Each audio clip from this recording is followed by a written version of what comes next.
Welcome aspirants, welcome to Samdarshi. I am Saurabh with you. और आज हम बात करने वाले हैं chapter 3 of the economic survey. तो ये जो चैप्टर है, it is about the external sector. हमने पहला चैप्टर देखा जिसमें we have discussed the important mood of the Indian economic survey. हमने बात की 2023-24 के सर्वे की रिकैप के बारे में भी, and then we have compared it with the latest survey. Then in the second chapter we have gone through the monetary and financial sector developments. Now तीसरे चैप्टर में हम बात करेंगे एक्सटर्नल सेक्टर की। The title of the chapter is getting FDI right. So yes, it is all about investment. There will be many of data, बहुत सारा data भी होगा इसमें, बहुत सारे ट्रेंड्स भी होंगे जिनके बारे में हम डिटेल में बात करेंगे। इस साल के प्रीलिम्स के लिए भी आपको बहुत ही ज्यादा यूजफुल डेटा इस चैप्टर से मिलने वाला है। सो पे अटेंशन।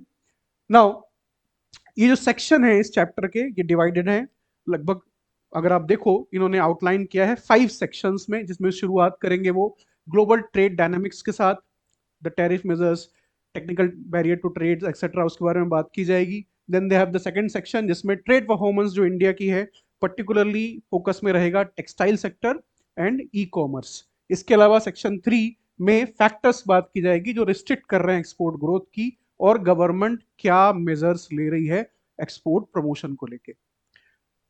4 जो है वो बात करेगा बैलेंस ऑफ पेमेंट की, जो करंट और कैपिटल अकाउंट है उसमें क्या ट्रेंड चल रहे हैं, हमारा फॉरेक्स रिजर्व है उसमें क्या ट्रेंड चल रहे हैं, जो इनफ्लोज हैं उनके बारे में हम बात करेंगे डिटेल में। And then in the last section we will talk about कि what is going to be the future of the external sector. So जो आउटलुक है वो लास्ट में समराइज कर रहा है ये survey. For the benefit of simplifying it, I have clubbed section 2 and 3 together. तो इसमें हम ट्रेड के बारे में इन डिटेल इन डेप्थ बात करेंगे, so that will be far more easier to understand as well. शुरुआत करते हैं सेक्शन 1 से।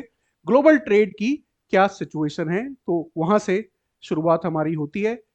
ग्लोबल ट्रेड की जो सिचुएशन है that is not that good. हमने चैप्टर 1 में देखा कि कैसे हाइपर ग्लोबलाइजेशन का जो एरा है, जो कि 1991 से शुरू होता है, अराउंड 2014-15 में वो खत्म हो गया।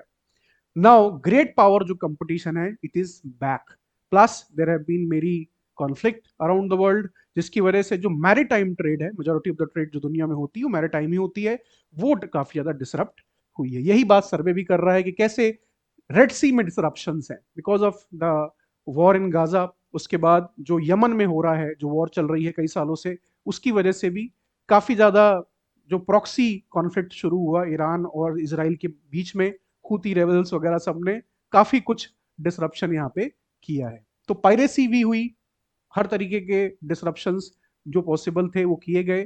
तो रेड सी में काफी ज्यादा प्रॉब्लम खड़ी हुई, उसके अलावा स्ट्रेट ऑफ हॉर्मुज में भी प्रॉब्लम्स खड़ी हुई। सिमिलर जो ट्रेंड है वेस्टर्न, अगर आप देखो इंडियन ओशन का, तो यहाँ पे आपको सिमिलरिटी दिखाई देगी। प्लस पनामा कनाल जहां ड्राउट पड़ गया था, पनामा कनाल अभी भी न्यूज में है because Trump is angry with the development in Panama Canal. He simply claiming कि चाइना ने कंट्रोल कर लिया है, वी वांटेड बैक, हमने डेवलप की थी एक्सेट्रा। सो इंस्टेबिलिटी बनी हुई है मैरीटाइम ट्रेड में, पहला पॉइंट। दूसरा, प्रेफरेंसेस दिए जा रहे हैं बायलैटरल ट्रेड को लेके। Trade will lead to prosperity, ये जो आइडिया है जो कि वेस्टर्न वर्ल्ड जो है पुश कर रहा है पिछले 200 सालों से।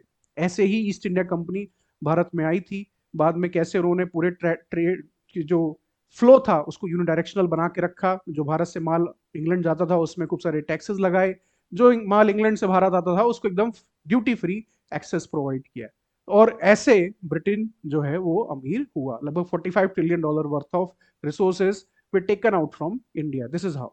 तो ट्रेड जो है वो लेके जाता है हमें प्रॉस्पेरिटी की तरफ, वो लेके जाता है हमें ग्रोथ की तरफ, वो लेके जाता है हमें कंपिटिटिव स्ट्रेंथ को मैक्सिमम यूटिलाइजेशन की तरफ।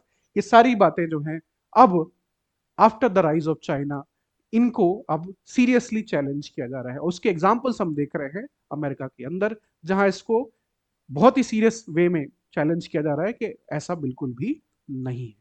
ट्रेड में हमको और भी ज्यादा रिस्ट्रिक्टिव मेजर्स लेने हैं। तो सारे देश आजकल आत्मनिर्भर बनना चाहते हैं, तो ये एक प्रॉब्लम है। तो जो कंट्रीज सिमिलर जियोपॉलिटिकल इंटरेस्ट रखती हैं उनके साथ ट्रेड ज्यादा हो रहे हैं, जो सो कॉल्ड एनिमी कंट्रीज हैं या एडवर्सरी कंट्रीज हैं उनके ऊपर ज्यादा टैरिफ्स लगाए जा रहे हैं। इसके अलावा the rise in non tariff measures which begin after the covid pandemic, ये भी ग्लोबल ट्रेड को इम्पैक्ट कर रहे हैं। तो टैरिफ मेजर्स क्या होते हैं और नॉन टैरिफ मेजर्स क्या होते हैं? तो नॉन टैरिफ मेजर्स में हम टेक्निकल बैरियर टू ट्रेड की बात करते हैं कि भाई फॉर एग्जांपल इंडियन मैंगो काफी बिकता है यूके के मार्केट में, तो वहां पे उन्होंने जो उनकी अथॉरिटीज हैं यूके में, उन्होंने कह रखा है कि भाई आपको कुछ पैकेजिंग, लेबलिंग, कुछ सर्टिफिकेशन कि इसमें पेस्ट तो नहीं है या ये प्रॉब्लम नहीं है, सेफ्टी, सिक्योरिटी, इन्वायरमेंटल प्रोटेक्शन के बेसिस पे वो रिस्ट्रिक्शंस लगाते हैं कि आप जो कंसाइनमेंट मैंगो का भेज रहे हो इंडिया से यूके, उसको कुछ इंस्पेक्शंस होंगे, कुछ चेक्स होंगे जिसको वो पार करके उसको जाना पड़ेगा। इसको हम बोलते हैं technical barriers to trade.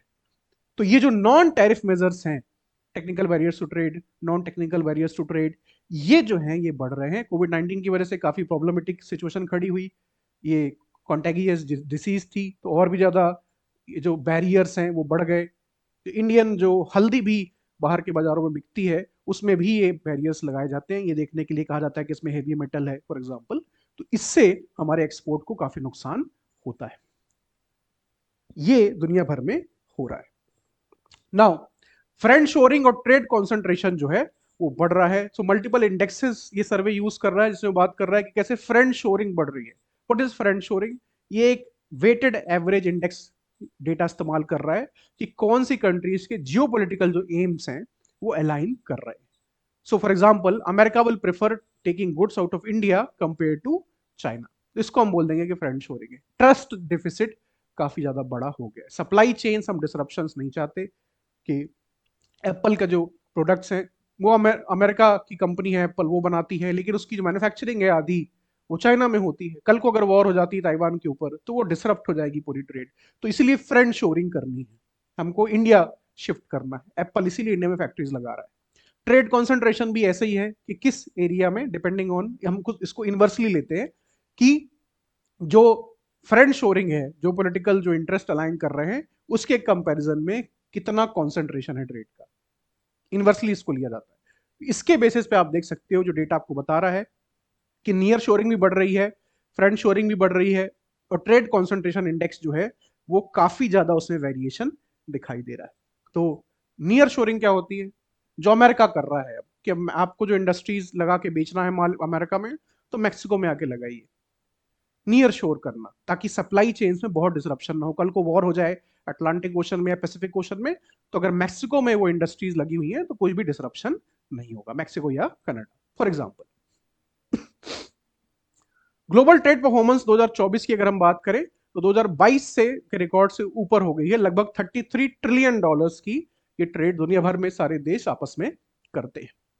Growth जो है it will be fuelled by, this is important, it will be fuelled by the services trade, while goods trade is expected to rise by about 2% only। तो लगभग 7% increase services trade में है। इसका क्या मतलब हुआ? हमने बात की थी चैप्टर 1 और 2 में कि कैसे जो मैन्युफैक्चरिंग है उसके ऊपर काफी बड़ा बट्टा लगा है। There has been a loss in manufacturing. Services sector हालांकि काफी तेजी से ग्रो कर रहा है। इसकी एक बहुत बड़ी वजह यह भी है कि कोविड के बाद जो कॉन्टैक्ट बेस्ड चीजें थी वो काफी तेजी से डिक्लाइन की थी, और जो मेजर्स लगाए जा रहे हैं ट्रेड को लेके उसमें सर्विसेज सेक्टर एक ऐसा सेक्टर है जो कि इनविजिबल होता है। जैसे आईटी कंपनी इंडिया की कोई, वो अपना सॉफ्टवेयर बेच रही है अमेरिका में, that will come into services sector. तो सर्विसेज सेक्टर की ग्रोथ काफी हो रही है and that is also healthy, लेकिन मैन्युफैक्चरिंग पिट रही है। तो इससे होगा क्या कि जो हाईली स्किल्ड वर्कर्स हैं, ऑर्गेनाइज सेक्टर है, सर्विसेज मोस्टली होता है, ये बेनिफिट होगा इनको, और जो lower skilled blue collar workers हैं उनको नुकसान होगा। दुनिया भर में ये होगा। ओवरऑल ट्रेड की अगर हम बात करें, it is anticipated to grow by around 1 trillion in 2024 with boards and good services. लगभग 500 बिलियन कंट्रीब्यूट करेंगे। ग्रोथ काफी सही यहाँ पे आपको दिखाई देगी, 3.3। रिमेंबर 2025 से 30 तक जो ग्लोबल ग्रोथ है वो भी अराउंड 3.2% है एवरेज। हमने चैप्टर 1 में इसके ऊपर बात की थी। ग्लोबल ट्रेड में रिबाउंड आपको दिखाई देगा। तो मर्चेंडाइज एक्सपोर्ट्स की जो वॉल्यूम ग्रोथ है आप इसको देख सकते हो, ये बिकॉज ऑफ द कोविड, यहाँ पे आपको जो नंबर्स हैं, जो बेस है, काफी ज्यादा आपको दिखाई दे रहा है। जब चीजें बढ़ रही हैं 2022 तक, काफी पैसा मार्केट में अवेलेबल था बिकॉज सारी कंट्रीज पंप कर रही थी पैसा फॉर कोविड रिलेटेड मेजर्स। उसके बाद आपको दिखाई देगा इसको डिक्लाइन होता आपको यहाँ पे दिखाई देगा। इंपोर्ट जो वॉल्यूम ग्रोथ है उसमें भी सिमिलर ट्रेंड्स आपको दिखाई देंगे। Now what is the utility for prelims? इसकी कोई यूटिलिटी नहीं है प्रीलिम्स में। ग्राफ्स, जो इंपॉर्टेंट ग्राफ्स है, आई विल टेल यू, उसकी जो ट्रेंड्स हैं हमें सिर्फ वो पकड़ना है। तो ये आपको बता रहा है कि वॉलेटिलिटी है मार्केट के अंदर। This is all it is telling, this graph is telling you कि काफी ज्यादा वॉलेटिलिटी है मार्केट के अंदर, ग्लोबल मार्केट में। That's all. Number of regional trade agreements जो हैं वो बढ़े हैं 22 से 369 हुए हैं 2024 में। और अगर आप देखो इसको, इम्फेसिस जो है वो फ्री ट्रेड पे है काफी ज्यादा, यस। और enhance collaboration in international trade policies under the WTO has reduced border tariff among Nations. Now अगर हम बात करें 2000 से 2024 के बीच में, तो एवरेज टैरिफ लाइंस जो है वो गिर रही हैं, पर्टिकुलरली एग्रीकल्चर में, जो नेचुरल रिसोर्सेज हैं उसमें। यहाँ पे टैरिफ लाइंस कम हो रही। इसका मतलब सामान्य क्या हुआ? इसका मतलब ये हुआ कि countries are more open to trade among themselves. 20 साल पहले दुनिया ज्यादा रिस्ट्रिक्टिव थी कंपेयर टू मॉडर्न वर्ल्ड। तो ये जो हम बात करते हैं कि दुनिया में बहुत ज्यादा ट्रेड रिस्ट्रिक्शंस हो रहे हैं, अगर इसको आप लॉन्गर टर्म व्यू में देखो 20 से 25 साल, तो आपको दिखाई देगा कि no, this thing is not correct. हालांकि जो ग्रोथ है वो गिरी। फॉर एग्जाम्पल 2000 से सन 2008 के बीच में अगर आप ग्रोथ देखोगे कि कैसे टैरिफ लाइंस गिर रही हैं नीचे नीचे धीरे धीरे, तो उसमें आपको ग्रोथ ज्यादा दिखाई देगी। हालांकि अगर आप 25 साल 30 साल का डेटा लोगे, लंबा ट्रेंड लोगे, तो उसमें आपको दिखाई देगा कि countries are becoming more and more open. Agriculture एक हालांकि एक ऐसा सेक्टर है जो काफी ज्यादा रिस्ट्रिक्टिव रहा है हमेशा से, तो उसमें एक अच्छी चीज है कि जो टैरिफ्स हैं वो गिर रहे हैं। अगर हम कंट्री स्पेसिफिक की बात करें, तो इंडिया की अगर हम बात करें, जिसको ट्रंप कहता है कि India is tariff king, it has decreased from 48.9% to 17.3%. तो this is a good development. India is becoming more and more open to business. China के अंदर हालांकि और ज्यादा स्टीप था, 16.4 था उनका उस वक्त भी, और अब 8.3। तो ग्लोबल डिक्लाइन मैंने आपको कहा कि मोस्टली एग्रीकल्चर, मैन्युफैक्चरिंग और नेचुरल रिसोर्सेज सेक्टर की वजह से रहा है। तो this is a important trend to note. अगर हम बात करें, ये सर्वे बात कर रहा है टैरिफ्स और सक्सेसफुल इंडस्ट्रियल पॉलिसी डिजाइन की। This is important for you because आपसे सवाल ये पूछा जा सकता है मेंस के अंदर, इंटरव्यू के अंदर, and this will enhance your understanding of the global trade policies, कि क्या हम ट्रेड पॉलिसी में अपने एडजस्टमेंट्स करें जिसकी वजह से इंडिया एक डेवलप्ड कंट्री बने, हमारी मैन्युफैक्चरिंग बढ़े, आत्मनिर्भर भारत बने, मेक इन इंडिया को प्रमोशन हो, हमारे लोगों को जॉब्स हो। कैसे पॉसिबल है? कैसी टैरिफ पॉलिसीज हम रखें? तो वो हिस्ट्री का डेटा उठा रहे हैं और आर्ग्यू कर रहे हैं। वो कह रहे हैं अमेरिका 1776 में आजाद हुआ ब्रिटेन से, और within a span of 1 century they developed themselves in a global power. The same goes for East Asian countries, जिसमें जापान है, साउथ कोरिया है, ताइवान है, आजकल चाइना है, एशियन टाइगर्स जिन्हें हम कहते हैं। क्या उन्होंने किया? उन्होंने ये कह रहा है सर्वे कि उन्होंने कैरेट और स्टिक्स दोनों, डंडा और गाजर दोनों का इस्तेमाल किया। अमेरिका ऐसे नहीं फ्री ट्रेड के माध्यम से वर्ल्ड पावर नहीं बना। उन्होंने मैन्युफैक्चरिंग गुड्स का अगर आप देखो, तो जो लेवी की टैरिफ अमेरिका ने 1870 से 1913 के बीच के ये डेटा उठा रहे हैं, और वो कह रहे हैं लगभग 45% टैरिफ उन्होंने लगाया। तो ये जो फ्री ट्रेड की बात करता है अमेरिका, ये रिसेंट फिनोमेना है। हिस्ट्री में अगर हम देखें तो उन्होंने खुद नहीं माना है कभी भी। नॉर्थ अमेरिका और वेस्टर्न कॉन्टिनेंटल यूरोप की अगर हम बात करें, they caught up with the British industrial revolution bye adopting the following. Remember, industrial revolution पहला इंग्लैंड के अंदर हुआ था, उसके बाद से वो यूरोप में फैला, फ्रांस में, जर्मनी में, फिर अमेरिका गया। तो अमेरिका और बाकी का जो यूरोप था वो कैसे कैचअप किया ब्रिटेन के साथ, ये बता रहे हैं कि इंटरनल फ्री मार्केट उन्होंने रखा। जो इंटरनल टैरिफ्स थे between different provinces for example, उसको खत्म कर दिया। अच्छी चीज है। इंडिया में भी हमने यही किया। कैसे?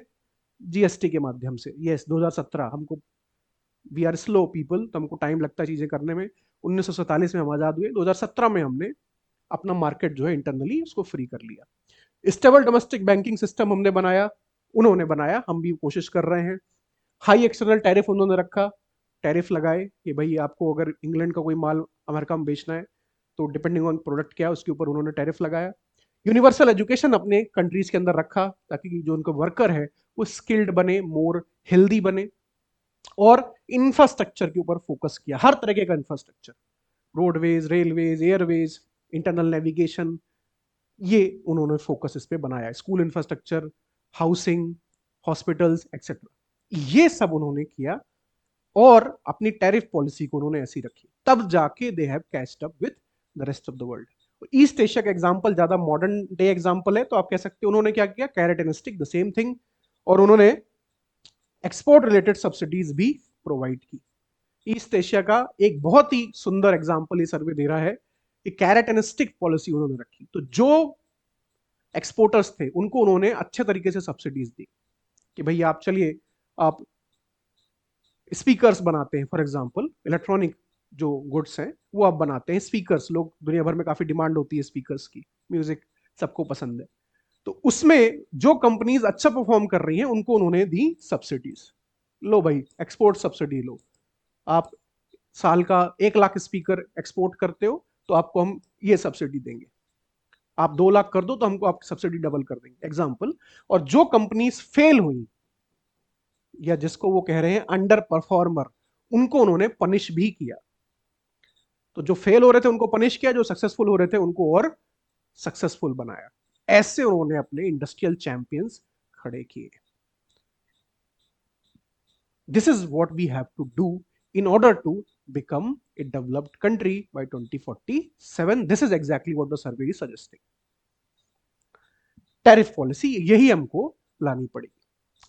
This is a case study which will you can quote in your answers. Now non tariff measures की बात कर रहा है सर्वे कि 2000 और 2024 के बीच में 26,000 नए रिस्ट्रिक्शंस लगे ट्रेड और इन्वेस्टमेंट को लेके ग्लोबली। तो ज्यादा टफ हो रहा है ट्रेड करना अब दुनिया में। अब वो वाला समय नहीं रह गया कि लोग बुलाते थे कि आप आइए हमारे यहाँ सामान बेचिए। अब लगाए जा रहे हैं रिस्ट्रिक्शंस, और ऐसे राइट विंग पॉलिटिशियंस खड़े हो रहे हैं यूरोप के अंदर, अमेरिका के अंदर। I keep talking about Europe and America because they are the highest list में। अगर आप देखो टॉप इकोनॉमीज में तो अमेरिका, यूरोप, चाइना, ये जो ईस्ट एशिया वाला सेक्शन है, जापान, साउथ कोरिया, यही आते हैं। Africa is not that rich, Latin America is okay okay, south Asia is poor. ये एक सिचुएशन है। टेक्निकल बैरियर्स टू ट्रेड जो है वो कह रहे हैं कि लगभग 67% ग्लोबल ट्रेड जो है वो अभी कवर कर रहा है। टेक्निकल बैरियर्स टू ट्रेड मैंने आपको बताया क्या होता है, जो safety, security, environmental safety, health safety, ये सिक्योरिटी के लिए जो रिस्ट्रिक्शंस लगाए जाते हैं उनको हम बोलते हैं technical barriers to trade. Compliance, reporting etcetera, inspection जो होते हैं जो गुड्स के, उनको हम बोलते हैं टेक्निकल बैरियर्स टू ट्रेड।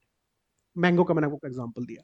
और एक्सपोर्ट रिलेटेड मेजर्स भी हैं, बहुत सारी कंट्रीज एक्सपोर्ट रिलेटेड मेजर्स लगा रही हैं। जैसे चाइना ने लगा दिया कि भाई कोई रॉ मटेरियल है, प्रीशियस मेटल है फॉर एग्जांपल, या स्पेसिफिक कोई मिनरल है जिसको आप बेच नहीं सकते अमेरिका को। अमेरिका ने लगा रखा है कि आप निवीडिया के जो हाई पावर चिप्स हैं उनको आप चाइना को नहीं बेच सकते। तो ये एक्सपोर्ट रिलेटेड मेजर्स होते हैं। तो ये आपको ये जो दिखाई दे रहा है इसमें टेक्निकल बैरियर्स टू ट्रेड सबसे ज्यादा टॉप पे दिखाई देंगे जो लगाए जा रहे हैं। उसके बाद एक्सपोर्ट रिलेटेड मेजर्स हैं, फिर प्राइस कंट्रोल मेजर्स हैं, सैनिटरी फाइटोसैनिटरी मेजर्स हैं, etcetera. So this is data is useful for you for prelims also. तो इसका ऑर्डर आपको दिमाग में रखना पड़ेगा। नाउ इसके बाद अगर हम देखें, this is interesting thing which survey is talking, वो बात कर रहे हैं climate change related non tariff measures के ऊपर। क्लाइमेट चेंज हमारे लिए बहुत बड़ा सिरदर्द है। Yes, it is making life tougher for countries like India, there is no doubt about that, absolutely no doubt। लेकिन अब ट्रेड में भी इसका असर दिखाई दे रहा है। तो ऑटोमोबाइल इंडस्ट्री है, इलेक्ट्रिसिटी है, हीट जनरेशन है, इन इंडस्ट्रीज में climate change related measures countries ले रही हैं। सामान्य भाषा में अगर मैं आपको कहूं तो क्लाइमेट चेंज का इस्तेमाल कर रही हैं ट्रेड को और रिस्ट्रिक्टिव करने के लिए। इसका सबसे बड़ा एग्जाम्पल है यूरोपियन यूनियन का carbon border adjustment mechanism, CBAM। ये क्या है? EU कह रहा है कि भाई हमने ग्लोबल जीरो, हमारा बहुत बड़ा कंट्रीब्यूशन है क्लाइमेट चेंज को, बिकॉज हमने काफी ज्यादा ग्रीन हाउस गैसेज एटमॉस्फेयर में कंट्रीब्यूट की है। तो अब हम नेट जीरो की तरफ जा रहे हैं। 2040, 2050, 2060 और 2070 ये डिफरेंट कंट्रीज के टारगेट्स हैं नेट जीरो के। जैसे इंडिया कहता है कि हम 2060-70 तक जाएंगे नेट जीरो में। नेट जीरो का मतलब क्या हुआ? जितना आप कंट्रीब्यूट करोगे, मतलब जीरो आपको कंट्रीब्यूट करना है ग्रीन हाउस गैसेज एटमॉस्फेयर में। अमेरिका कह रहा है 2050, चाइना कह रहा है 2060, यूरोप कह रहा है कि हम और पहले करेंगे। लेकिन वो कह रहे हैं एक छोटा सा ग्लिच है इसमें कि भाई हम तो करें, कह रहे हैं कि 2050 में हम कर लेंगे फॉर एग्जांपल, इंडिया वाले कह रहे हैं कि 2070 में हम करेंगे। तो एटमॉस्फेयर तो कॉमन है, इट्स अ कॉमन प्रॉपर्टी। तो ग्रीन हाउस गैस चाहे इंडिया से एटमॉस्फेयर में जाए चाहे यूरोपियन यूनियन से एटमॉस्फेयर में जाए, ग्लोबल वार्मिंग को तो दोनों कंट्रीब्यूट करेंगे, क्या फर्क पड़ता है। तो अभी तक तो हमने अपने यहाँ रेगुलेशन स्ट्रिक्ट कर रखे हैं हर कंपनी को कि भाई आपको पोल्यूशन नहीं करना है, आपको क्लीनर टेक्नोलॉजीज की तरफ जाना है, लेकिन वो एक्सपेंसिव होती है, उनके जो प्रोड्यूसर्स हैं, मैन्युफैक्चरर्स हैं, उनके लिए महंगा पड़ रहा है चीजें। But the same not goes out with China और इंडिया फॉर एग्जाम्पल। तो वो कह रहे हैं कि अच्छा ठीक है, अब हम इसको दुनिया भर में अप्लाई करेंगे। कैसे? क्या सेम रेगुलेशंस जैसे हमारे यहाँ लगते हैं, आप जो एक्सपोर्टर यूरोप को सामान बेचना चाहता है उसके ऊपर भी लगेंगे। 2026 1 अप्रैल से ये कार्यक्रम उनका शुरू हो जाएगा। अब इसमें मल्टीपल सर्वेज हुए हैं, तो जो वर्ल्ड बैंक का सर्वे है उसका अगर आप डेटा देखो तो आयरन एंड स्टील, जिसमें काफी ज्यादा इमिशंस होते हैं ग्रीन हाउस गैसेस के, जो इंडिया का एक्सपोर्ट है वो काफी ज्यादा सब्जेक्टेड टू रिस्ट्रिक्शंस होगा। वो कहेंगे कि आपके ऊपर हम 10% और टैक्स लगा रहे हैं, ये टैक्स सीबीए, आपने बहुत कंट्रीब्यूट किया ग्रीन हाउस गैसेस के लिए, तो इंडिया की जो स्टील कंपनीज हैं उनके ऊपर ये, अब जब अपना माल बेचेंगे यूरोप में वो, तो उनके ऊपर 10% एक्स्ट्रा लग जाएगा tax, import duty for example. तो इससे होगा क्या कि हमारी इंडस्ट्रीज अनकंपिटिटिव हो जाएंगी। दूसरी इंडस्ट्री एल्यूमिनियम है, तीसरी सीमेंट है और फर्टिलाइजर्स है। ये जो सेक्टर्स हैं इनमें प्रॉब्लम्स खड़ी होने वाली है, इनमें आप आगे देखोगे कि चीजें महंगी हो रही हैं, जॉब लॉसेज हो रहे हैं एक्सेट्रा। एक और जो सेक्टर इंपॉर्टेंट है वो है डिफोरेस्टेशन रेगुलेशन, ईयूडीआर, जिसके बारे में बात करूंगा मैं आगे। This is also very important. ये आपसे इन्वायरमेंट के ऊपर इस साल के प्रीलिम्स में सवाल आ सकता है। ईयूडीआर ये क्या है? इन्वायरमेंटल दूसरा जो रेगुलेशन है वो है डिफोरेस्टेशन रेगुलेशन। इसमें ये कह रहे हैं कि भाई ठीक है, पहला तो हो गया दूसरा कि बहुत सारे प्रोडक्ट्स ऐसे हैं जैसे रबर हो गया टी हो गया, कॉफी हो गया फॉर एग्जांपल, अगर वो डिफोरेस्टेशन के माध्यम से यूरोप के अंदर आ रहे हैं, फॉर एग्जांपल मेरे पास खूब सारा पैसा है और मुझे रबर की खेती करनी है, मैंने वेस्टर्न घाट का जो एक एरिया है वहां पे खूब बड़े प्लॉट्स ले लिए हैं, बहुत सारी जमीन एक्वायर कर ली है, लेकिन उसके लिए मैंने पूरे वहां के पेड़ साफ कर दिए, डिफोरेस्टेशन किया है। तो वो जो माल मैं अब यूरोप में बेचूंगा उसके ऊपर वो टैक्स लगाएंगे कि आपने डिफोरेस्टेशन इंडिया में किया है। नाउ यू में आस्क कि भाई उनका क्या जुरिडिक्शन है इंडिया में, इंडिया में हम कुछ भी करें? तो वो कह रहे हैं नहीं, इन्वायरमेंट जो एक ऐसी चीज है जो कि ग्लोबली कॉमन है, तो डिफोरेस्टेशन के खिलाफ अगर हम यूरोप में जंग लड़ रहे हैं तो हम इंडिया में भी लड़ेंगे। आपको अपना माल बेचना है, नहीं बेचना है तो मत बेचो।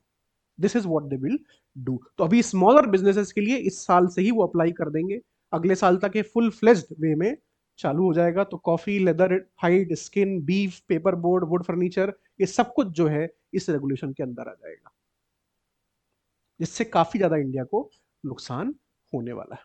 ये डेटा हमने देखा कि कैसे एक्सपोजर जो है सीबीएम का एक्सपोर्ट का वो काफी ज्यादा है। पहले 6.3% था 2014 में, और अब 10.5% है। हमारी इंडस्ट्रीज को काफी नुकसान इससे होने वाला है।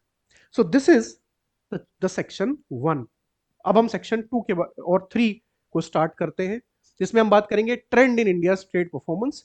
तो इसमें आपको करना क्या है कि जो मर्चेंडाइज एक्सपोर्ट इंपोर्ट और ट्रेड डेफिसिट का डेटा है उसको याद नहीं करना है, लेकिन आपको ट्रेंड को याद करना है। जैसे फॉर एग्जांपल फाइनेंशियल ईयर 20, इसमें जो ये आपको सेक्शन दिखाई दे रहा है दैट इज ट्रेड डेफिसिट, इसके नंबर्स आपको देखने हैं 5 साल में क्या हुआ, क्या इसमें लीनियर ग्रोथ है। पहले 161 तक था माइनस, बिलियन में नंबर से यूएसडी बिलियंस, 103 हुआ, 191 हुआ, 265, 241, 190, 211। तो कोई भी लीनियरिटी नहीं है इसमें। Same goes for exports and imports. तो एक्सपोर्ट्स जो है मर्चेंटाइज जो गुड्स होते हैं उनके नंबर्स को आपको देखना है, ट्रेंड पकड़ना है आपको, और इंपोर्ट्स को भी ऐसे ही देखना है।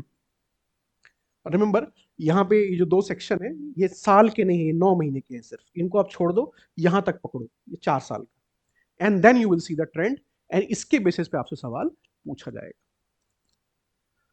इसके अलावा टेक्सटाइल की अगर हम बात करें तो जो अपैरल सेक्टर है, ये जो शर्ट्स पैंट्स एक्सेट्रा, इनमें अगर आप देखें तो हमारा जो एक्सपोर्ट है उसका नंबर क्या जा रहा है, सेमी फिनिश्ड और टेक्सटाइल्स का नंबर क्या जा रहा है, फिनिश टेक्सटाइल प्रोडक्ट्स का नंबर क्या जा रहा है। This is the growth marker. तो आपको दिखाई देगा कि ऑलमोस्ट लीनियर ग्रोथ थी, यहाँ थोड़ी बढ़ी, and then it is again stabilising. Trend पकड़ना है सिर्फ, नंबर्स हमको याद नहीं करने, नंबर्स आप याद कर भी नहीं पाओगे।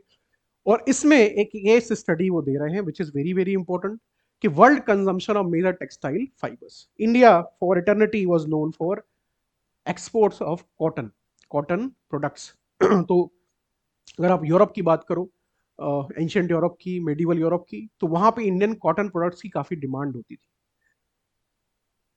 यूके के अंदर जब ब्रिटिश ईस्ट इंडिया कंपनी आई है तो यहां से कॉटन का जो कपड़ा है काफी बिकता था हमारे यूके के अंदर। तो मैन मेड फाइबर ने कॉटन को टेक ओवर कर लिया है। ये स्टोरी है, इस सर्वे से निकल के आ रही है। मैन मेड फाइबर ने कॉटन को ओवरटेक कर लिया है। तो जनरली जो फैब्रिक होते हैं, कॉटन हो गया, सिल्क हो गया, वूल हो गया, इनको मैन मेड फाइबर जो है बिजनेस के पॉइंट ऑफ व्यू से इट इज ओवरटेकिंग। जो एरोस्पेस सूट होते हैं, फाइटर जेट्स के, फाइटर प्लेन्स चलाने वाले जो फाइटर्स होते हैं, वो जो कपड़े पहनते हैं, जो हमारे लाइफ सेविंग, कोविड के दौरान हम देखा कैसे हॉस्पिटल्स में लोगों ने मास्क लगा रखे थे, डॉक्टर्स ने, नर्सेज ने, मेडिकल स्टाफ ने, जो किट्स होती थी, सूट्स होते थे, ये सब कुछ आएगा मैन मेड फाइबर में। टेक्निकल टेक्सटाइल्स इनको कहा जाता है। Diapers technical textile. तो कॉटन मार्केट शेयर जो है वो आप देखो 1960 का डेटा कह रहा है और 2024 का, 20 का, तो तेजी से इसमें डिक्लाइन हुआ। तो जहां हमारा कंपिटेटिव स्ट्रेंथ थी कॉटन में, उसका मार्केट ही गिर गया है। प्रॉब्लम ये है कि हमारे यहाँ अभी भी we are stuck with cotton, we are not moving towards MMF, man made fibre. तो जो हमारा शेयर है ग्लोबल एमएमएफ प्रोडक्शन का वो 9.2% है सिर्फ, जिससे हमारा टेक्सटाइल जो एक्सपोर्ट है वो गिर रहा है। Now challenges and trends in textile industry that is there, तो fragmented, ये आपको I have brought this to you so that you can simply write it down। इस फॉर्मेट में आप लिख लो, इसको काफी इजी पड़ेगा। फ्रेगमेंटेड इंडस्ट्री है ये, यहाँ पे ओवरलैप हो रहा है, नथिंग टू वरी अबाउट। तो मैन जो फ्रेगमेंटेड वैल्यू चेन है वो आपको दिखाई देगी। कॉटन प्रोड्यूस हो रहा है फॉर एग्जाम्पल गुजरात में, महाराष्ट्र में, वो जाएगा यार्न बनने कहाँ, तमिलनाडु में, देन फैब्रिक वीविंग होगी महाराष्ट्र गुजरात में। तो काफी फ्रेगमेंटेड है। जो स्टेजेस होते हैं टेक्सटाइल में, वो होता है कॉटन सबसे पहले उगाया जाता है, किसान उगाता है उसको, फिर उससे यार्न बनाया जाता है, यार्न से फिर फैब्रिक बनाया जाता है, फैब्रिक के बाद उसमें प्रिंटिंग या पेंटिंग होती है, and then goes to consumers after one more step. तो यहाँ पे ये काफी ज्यादा फ्रेगमेंटेड है। इससे होता यह है कि कॉस्ट बढ़ती है, क्योंकि बार बार ये माल, इसको लॉजिस्टिक्स ट्रक्स के माध्यम से एक स्टेट से दूसरे स्टेट भेजा जाता है, तो महंगा हो पड़ता है कस्टमर को। रेगुलेटरी बॉटलनेक्स भी हैं, कॉम्प्लेक्स एक्सपोर्ट प्रोसीजर्स हैं, प्री शिपमेंट इंस्पेक्शंस हैं। कॉम्पिटिटिव जो नेशंस हैं वो काफी बेनिफिट हो रहा है उनको, क्योंकि वो सिंपलर कस्टम प्रोसीजर्स वो रखते हैं। लैक ऑफ ट्रेड एग्रीमेंट्स भी काफी ज्यादा प्रॉब्लमेटिक पार्ट है। इंडिया में फ्री ट्रेड एग्रीमेंट नहीं है हमारे अमेरिका के साथ फॉर एग्जाम्पल, तो वहां पे भी कंपटीशन में हम पिटते हैं। और सस्टेनेबिलिटी जो प्रेशर्स है वो भी काफी ज्यादा है, जैसे 16 टेक्सटाइल लॉज ईयू ने बनाए हैं जो कि इको फ्रेंडली प्रोडक्शन की डिमांड करते हैं, जो कि हमारे यहाँ प्रॉब्लम है भी उसको लेके, क्योंकि एक्सपेंसिव होते हैं काफी these measures, and are producers are small industries, MSMEs में है, they can not invest that much money into these things. तो ये एक बहुत बड़ा चैलेंज है। और मैन मेड फाइबर की तरफ शिफ्ट हुआ है, जहां आपको बताया कैसे 77.7% ग्लोबल फाइबर कंजम्पशन यहीं से आ रहा है। और aesthetic wear, technical textiles, aviation, aerospace काफी ज्यादा बढ़ रहा है। हालांकि हमारे पास अपॉर्चुनिटी है अगर हम वर्टिकल इंटीग्रेशन, आर&डी और सस्टेनेबल प्रोडक्शन की तरफ जाते हैं। लेकिन यहाँ पे आपको इन्वेस्टमेंट करना पड़ेगा, आपको अपने वर्कर्स को स्किल करना पड़ेगा, क्योंकि अभी वो कॉटन बेस्ड काम कर रहे हैं, अब उनको एमएमएफ की तरफ लेके आना। रोड अहेड जो है वो भी इंपॉर्टेंट है। वर्टिकल इंटीग्रेशन की जरूरत है, सिंप्लीफाइड कस्टम्स की जरूरत है, ट्रेड एग्रीमेंट्स हमें करने होंगे, इन्वेस्टमेंट करना होगा। ये बहुत जेनरिक चीजें हैं जो कि वी आर अवेयर ऑफ, हमें पता होती हैं, लेकिन इनको स्ट्रक्चर्ड फॉर्मेट में, नोट्स के फॉर्मेट में लिखना बहुत जरूरी है आपके लिए। गवर्नमेंट इनिशिएटिव्स, ये प्रीलिम्स का इस साल का सवाल है। National technical textile mission, PM MITRA parks, ROSGTL scheme, ये इसके ऊपर सवाल आएगा। जनरली बहुत ही हॉट टॉपिक रहा है पिछले 2 साल में। तो rebate on state and central taxes for apparel and made of exports, ये जो स्कीम है ये 2026 तक एक्सटेंड कर दी गई है। ट्रेड एग्रीमेंट्स भी किए गए हैं, यूएई के साथ किए गए हैं, ईयू और यूके के साथ हम नेगोशिएशन कर रहे हैं, ऑस्ट्रेलिया के साथ हमने ट्रेड एग्रीमेंट किया है। तो उससे बेनिफिट होगा हमारी टेक्सटाइल इंडस्ट्री को। तो दीज आर द इनिशिएटिव। इसके अलावा government is focusing on diversification of India's exports. तो हम नए नए प्रोडक्ट लाइंस के ऊपर फोकस कर रहे हैं, हमारे जो ट्रेडिशनल एक्सपोर्ट्स है उनसे हटके, और हमारे जो ट्रेडिशनल मार्केट्स हैं उनसे हटके हम दूसरे मार्केट्स की तरफ जा रहे हैं। For example optical items, lenses for example जो कैमरे के होते हैं, ये ऑप्टिकल आइटम्स में आएगा। तो 14 कंट्रीज को हमने एक्सप्लोर किया है, 14 कंट्रीज, दिस इज नंबर 14, और 100 मिलियन से ऊपर हमने एक्सपोर्ट किया है। Cranes, lift, winches, processed food and juices, handloom products, bicycle and parts, essential oils, fertiliser, crude, medical and scientific instruments, इस तरह के हम प्रोडक्ट लाइंस के ऊपर फोकस कर रहे हैं, which is a very very good thing. Oil mills हो गए for example, AC refrigeration machinery. तो आपको नए प्रोडक्ट लाइंस के ऊपर भी फोकस करना होगा। हमारी जो ट्रेडिशनली स्ट्रेंथ रही है उससे हटके हमें अब काम करना होगा ताकि हम नए एक्सपोर्ट मार्केट्स को तलाश सके, otherwise double digit growth exports में नहीं आएगी। सर्विसेज ट्रेड के बारे में सर्वे कह रहा है कि आज भी बहुत ही उम्दा है चीजें, हमारा service export is very very nice. तो हमने चैप्टर 1 में बात की थी कि कैसे India is the 7th largest service exporter of the world. 7th largest, top में अमेरिका है, first is America, second is UK, Europe की जो डोमिनेंट कंट्रीज है वो है वहां पे। चाइना किस नंबर पे है? इस तरह के सवाल आपसे पूछे जाने प्रीलिम्स में। तो सर्विसेज एक्सपोर्ट्स की क्या सिचुएशन है, इंपोर्ट्स की क्या सिचुएशन है, नेट सर्विसेज रिसिप्ट जो है, जैसे मैंने आपसे कहा कि आपको सिर्फ ट्रेंड पकड़ना है, नंबर्स बिल्कुल भी याद नहीं करने, ट्रेंड पकड़िए काम हो जाएगा। सर्विसेज सेक्टर एक्सपोर्ट्स की बात करें तो शेयर जो है वो हमारा 1.9% था 2005 में, तो 4.3 हो गया है। 20 साल में हमने इतनी ग्रोथ की है सर्विसेज सेक्टर में, विच is a very nice number. जो ग्लोबल कैपेबिलिटी सेंटर्स बनाए जा रहे हैं, जीसीसी, इनका बहुत बड़ा रोल आने वाले समय में होने वाला है। टॉप सेक्टर्स में टेलीकम्युनिकेशन है, कंप्यूटर है और इंफॉर्मेशन है। सेकंड लार्जेस्ट हम एक्सपोर्टर है इसके। रिमेंबर, यहां पे आपको कंफ्यूज करेगा एग्जामिनर आपका, ध्यान दीजिए। सर्वे कह रहा है कि हम सेकंड लार्जेस्ट एक्सपोर्टर हैं टेलीकम्युनिकेशन, कंप्यूटर और इंफॉर्मेशन के। अगर आप आईटी सर्विसेज की सिर्फ बात करेंगे और आप ग्लोबल डेटा को चेक करेंगे, इंडिया टॉप 5 में भी नहीं आएगा। लेकिन यहां पे ये जो कैटेगरी है, टेलीकम्युनिकेशन, कंप्यूटर, इंफॉर्मेशन, ये जब तीन आपके सामने होंगी तब आप सिर्फ कहोगे कि हाँ इंडिया सेकंड नंबर पे है।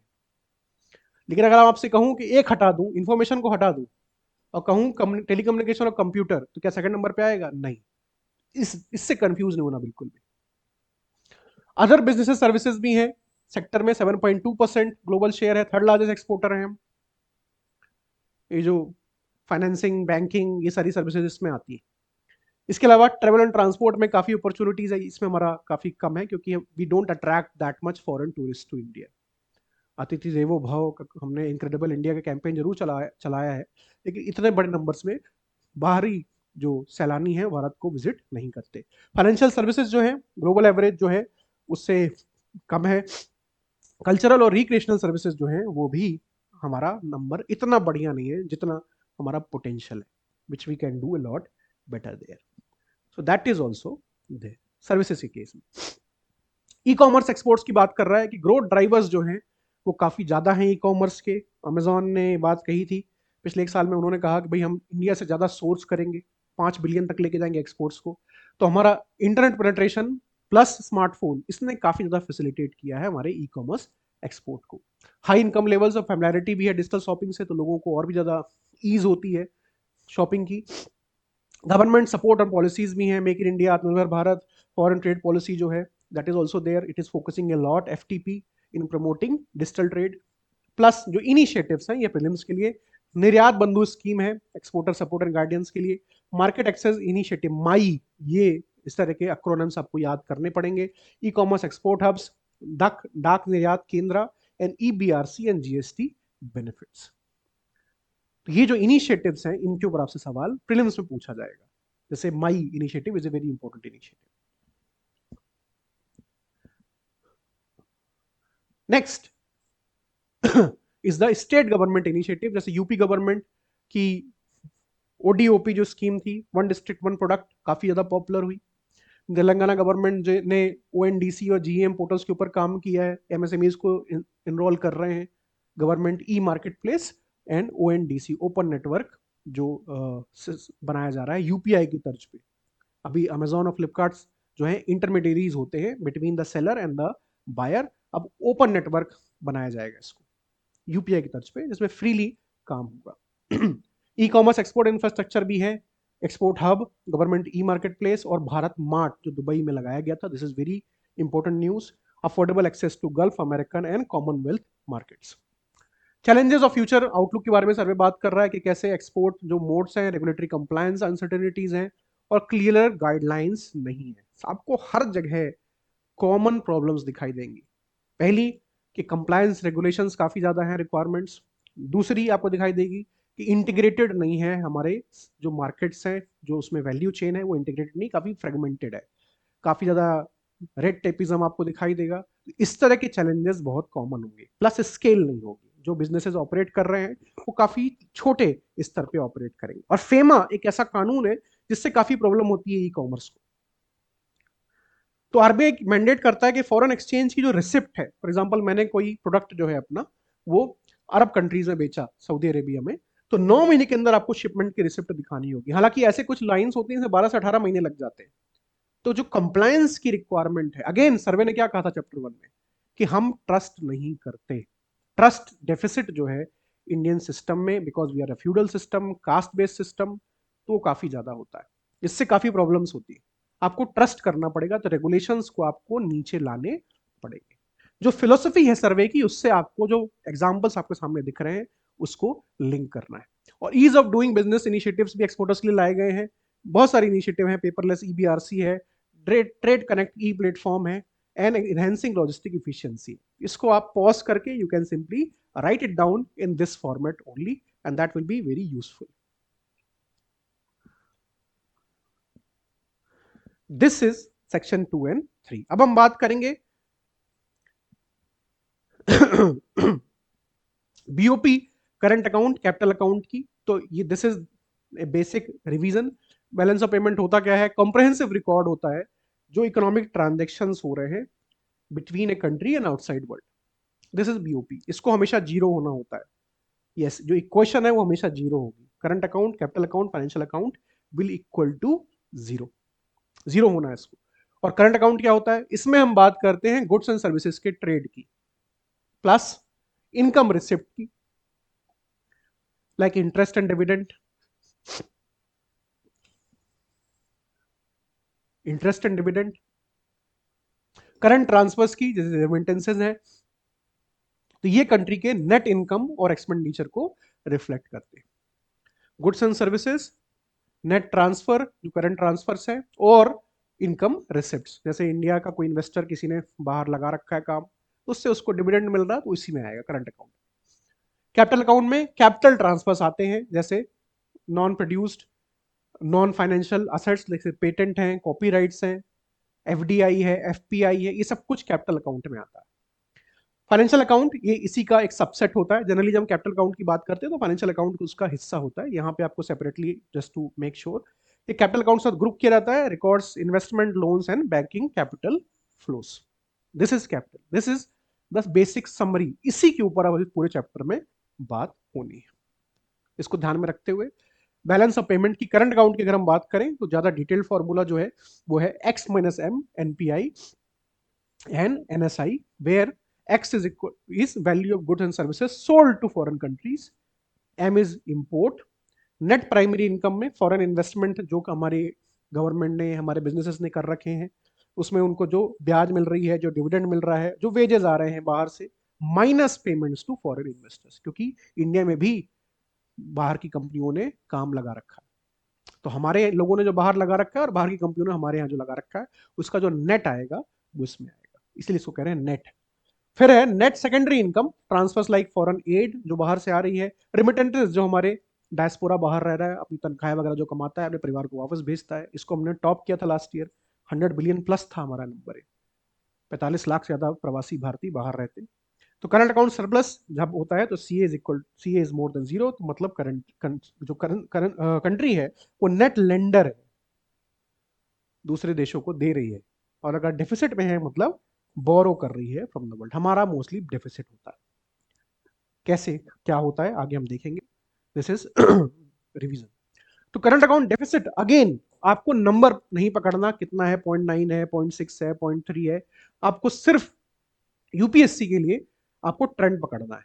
तो आप देखो यहाँ पे हमारा सरप्लस था, तो आपसे कहा जाएगा कि भाई 2000 फाइनेंशियल ईयर 21 के बाद से आपको डिक्लाइन दिखाई देगा एक तरीके से, यहाँ डिक्लाइन है और अब ये चढ़ा नहीं है अभी तक, -1.2% आया है। यहाँ पे क्यों था 3.7? Anybody just think about it, why it was 3.7? ये वो समय जब तेल बहुत सस्ता था, तो हमारा बहुत बड़ा पैसा 100 बिलियन प्लस हम हर साल बाहर से ऑयल खरीदने में लगाते हैं, क्योंकि हम ऑयल प्रोड्यूस नहीं करते और चीजें इतनी महंगी नहीं थी उस टाइम पे, इसीलिए आपको सरप्लस दिखाई देगा। गुड्स सर्विस, गुड्स जो इंपोर्ट थे वो काफी कम हो गए थे। इसके अलावा करंट अकाउंट बैलेंस की बात करें दूसरी कंट्रीज की, तो आप देखोगे Japan, south Korea, Germany, China, Turkey, Russia, ये बहुत ज्यादा एक्सपोर्ट करते और इंपोर्ट कम करते हैं, तो ये सरप्लस में। जो कंट्रीज कंजम्पशन बेस्ड कंट्रीज हैं, जैसे इंडिया है यहाँ पे, हालांकि आपको यहाँ बाकी जो कंट्रीज दिखाई देंगी ये रिच कंट्रीज हैं, right, these are richer countries, services based economies, consumption जहां उनकी इकोनॉमी को ड्राइव करता है। हम यहाँ पे इसलिए हैं क्योंकि हमारी मैन्युफैक्चरिंग जीरो बटे सन्नाटा है, जो ट्रूथ है। Ideally we should be here, हमको यहाँ होना चाहिए, लेकिन we are not there because हमारी मैन्युफैक्चरिंग जो है वो काफी ज्यादा नीचे है।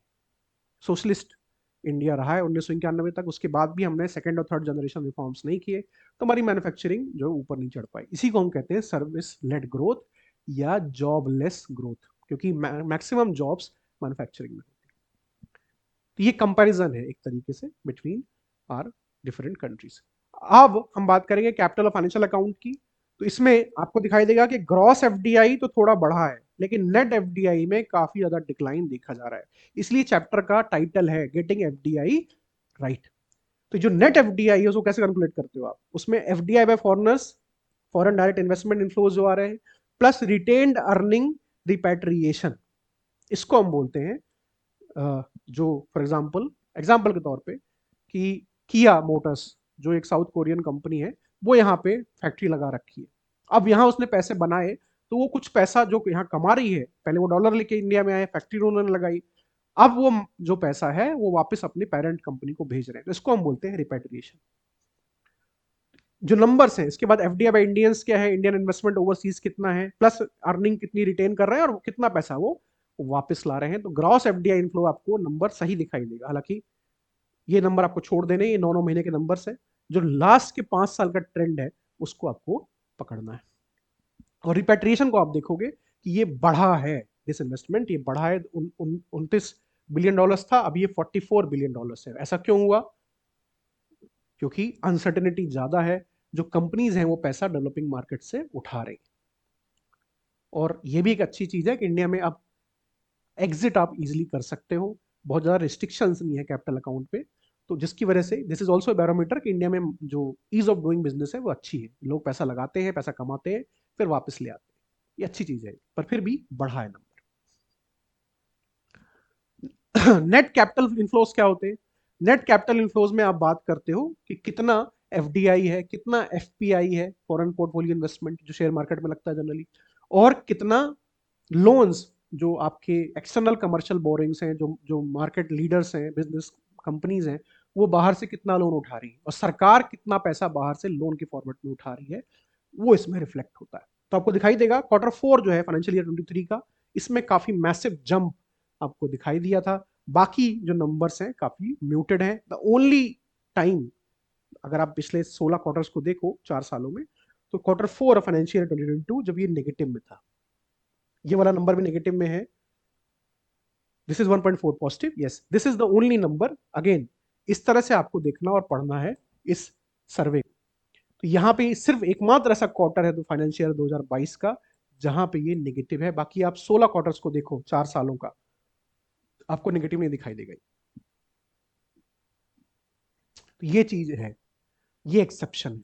अगर आपको एक जनरिक स्टेटमेंट आ जाता है कि since financial 21 there has been a linear growth in quarterly in net capital inflows, तो नहीं, यहां पे नेगेटिव है, बाकी पूरा पॉजिटिव है।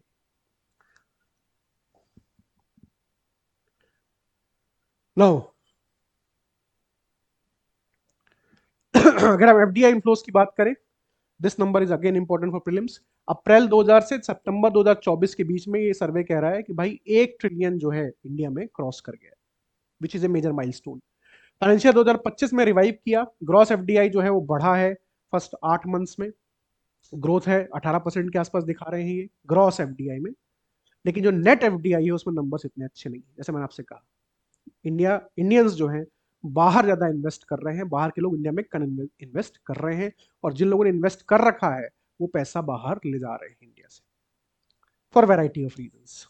तो ये जो ट्रेंड है उसको आपको पकड़ना है। जैसे repatriation from India financial 2023 29.3 billion था, उसके बाद अगर आप देखो 44 हो गया सीधा, 15 बिलियन का जंप मारा, 15 बिलियन ज्यादा लोग अपना पैसा यहां से ले गए। इसीलिए आप देख रहे हो कि हल्ला हो रहा है अब ग्रोथ के ऊपर, कि ग्रोथ इंडिया की कम होने जा रही है, इसीलिए इन्वेस्टर्स जो है वो कॉन्फिडेंस नहीं दिखा रहे और इन्वेस्ट नहीं कर रहे। अगर आप देखो सेक्टोरल ट्रेंड्स में कि एफडीआई आ कहाँ रहा है, तो अदर सर्विसेज में आ रहा है, बैंकिंग में आ रहा है, फाइनेंस में आ रहा है फॉर एग्जाम्पल। इसके अलावा कंप्यूटर सॉफ्टवेयर और हार्डवेयर में आ रहा है, अगेन प्रीलिम से पूछा जाएगा ये। फिर ट्रेडिंग में आ रहा है, फिर नॉन कन्वेंशनल एनर्जी में आ रहा है। तो इस तरह से जो चार्ट है आपके सामने उसको आपको देखना कि कहाँ टॉप 5 जो सेक्टर्स हैं वो कौन से हैं जिनमें बाहर के लोग एफडीआई लगा रहे हैं। Plus foreign portfolio investment is also very important. ये शॉर्ट टर्म इन्वेस्टमेंट होता है कंपेयर टू एफडीआई। तो since fully accessible route FAR route जो कि आरबीआई ने अप्रूव किया था सिक्योरिटीज में, 20 बिलियन से ऊपर हो गया है ये with in 9 months. India, remember, हमारा जो गवर्नमेंट के जो बॉन्ड्स हैं उनको JP Morgan EM bond index में रखा गया है, विच is a very good thing. इससे होता यह है कि इंडियन बॉन्ड्स की जो डिमांड है वो दुनिया में बढ़ जाती है। तो जो पैसा कंपनी सरकार उठाना चाहती है बाजार से, वो कम दामों पे, कम इंटरेस्ट रेट पे उठा सकती है।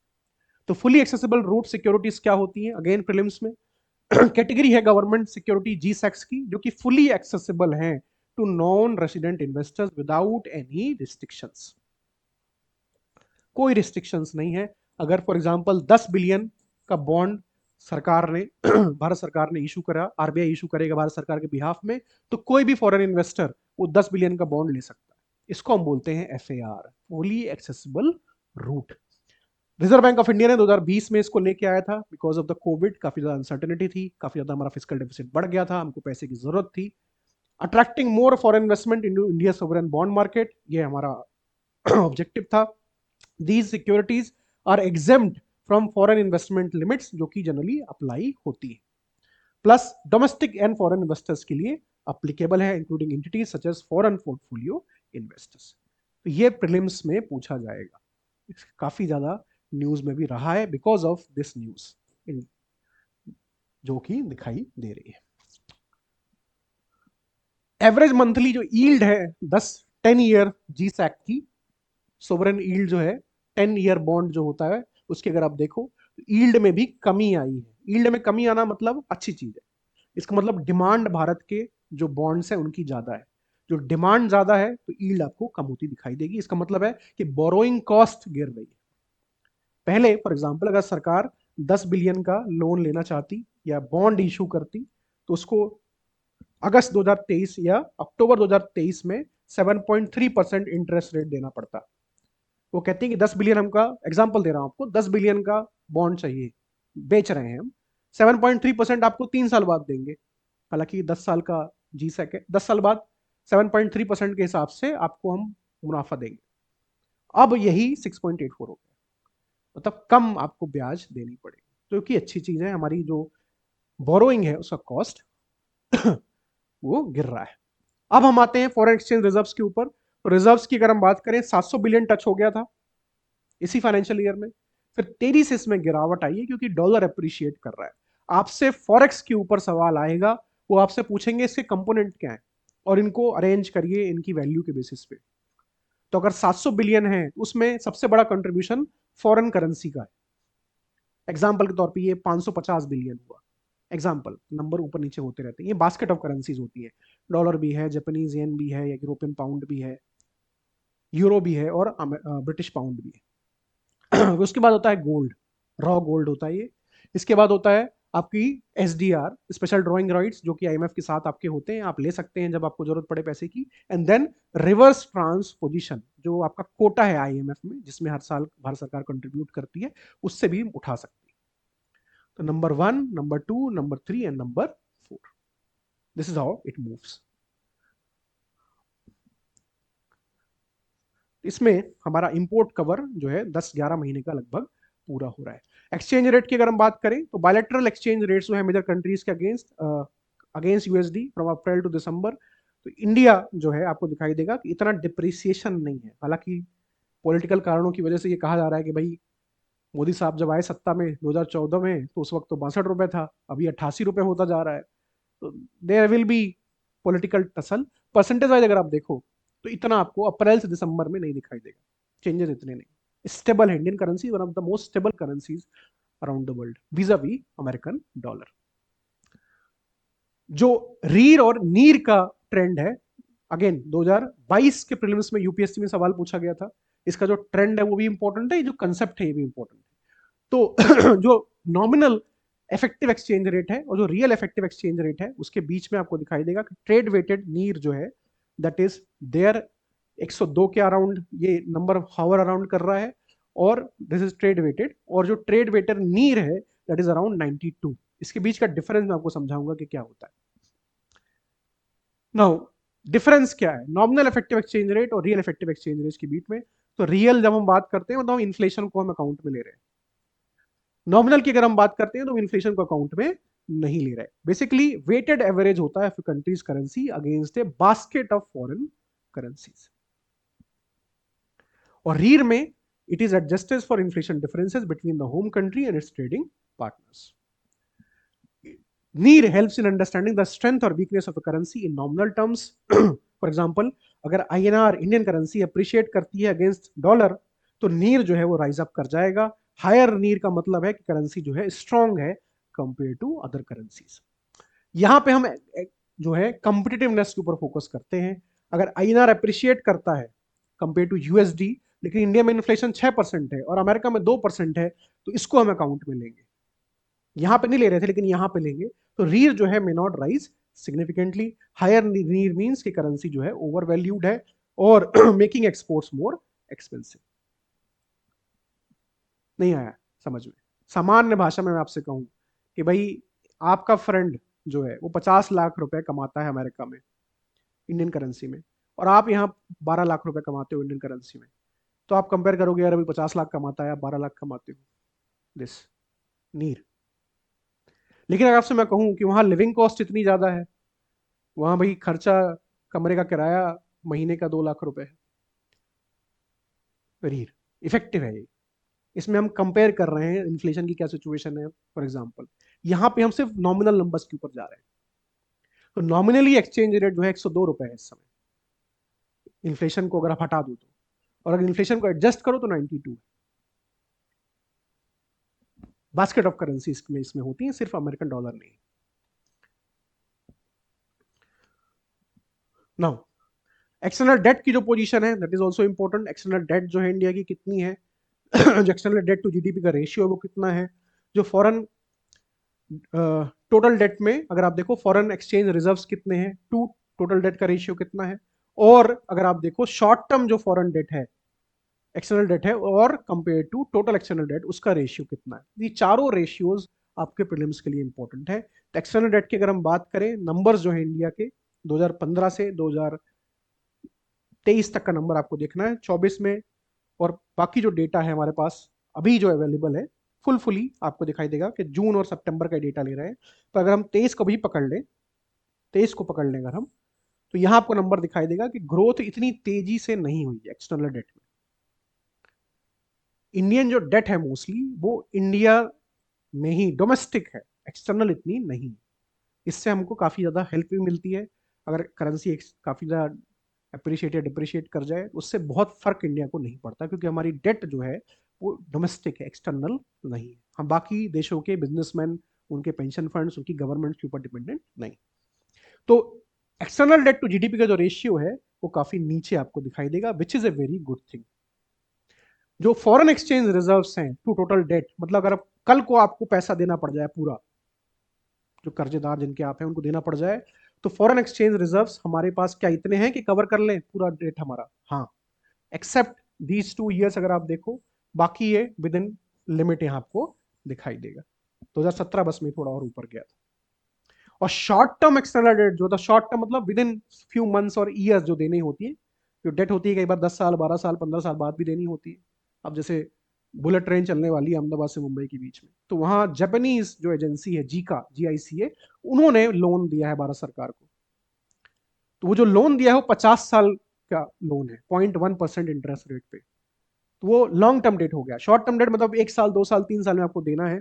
तो यहाँ पे नंबर्स आपको काफी कम दिखाई देंगे जो डॉट है, इसका मतलब अच्छी चीज है, ये हमारा काफी स्टेबल सिस्टम है, प्रॉब्लम नहीं होगी हमें अगर को कुछ दिक्कत अनसर्टेनिटी दुनिया में आ भी जाती है। मोस्टली हमारी जो डेट है एक्सटर्नल डेट, वो INR सेकंड नंबर पे आएगा, डिनोमिनेशन पहले नंबर पे US डॉलर में आएगा। अगर हमने 100 रुपए उधार ले रखा है एग्जाम्पल, तो उसमें से 53 रुपए जो लिया है US डॉलर डिनोमिनेटेड है, US डॉलर में लिया है। उसके बाद इंडियन करेंसी पे लिया है, फिर स्पेशल ड्राइंग राइट्स पे और फिर यूरो पे। ये आपसे पूछा जाएगा प्रीवियस में, इसको ध्यान से देखिए और नोट करिए। Now the last section will talk about what is going to happen, the outlook. तो ग्लोबल ट्रेड डायनामिक्स ये कह रहे हैं कि चेंज हो रहा है, शिफ्ट हो रहा है, काफी ज्यादा इसमें शिफ्ट दिखाई दे रहा है, अनसर्टेनिटी काफी ज्यादा है, ग्रेट पावर कंपटीशन आ गया है, हाइपर ग्लोबलाइजेशन इज डेड, और अब हम स्लोबलाइजेशन, स्लो हो रहा है ग्लोबलाइजेशन, तो स्लोबलाइजेशन की तरफ बढ़ रहे हैं। उस सिचुएशन में हमको नई स्ट्रैटेजीज अपनानी पड़ेंगी, नए मार्केट्स एक्सप्लोर करने पड़ेंगे, नए मार्केट नए प्रोडक्ट्स के ऊपर फोकस करना पड़ेगा, ट्रेड कॉस्ट को कम करना पड़ेगा, फैसिलिटेट करना पड़ेगा अपने एक्सपोर्टर को और रेगुलेशंस को कम करना पड़ेगा। इसके अलावा सस्टेनेबल ग्रोथ की तरफ जाना है। Government must ensure efficient governance, this is very very important.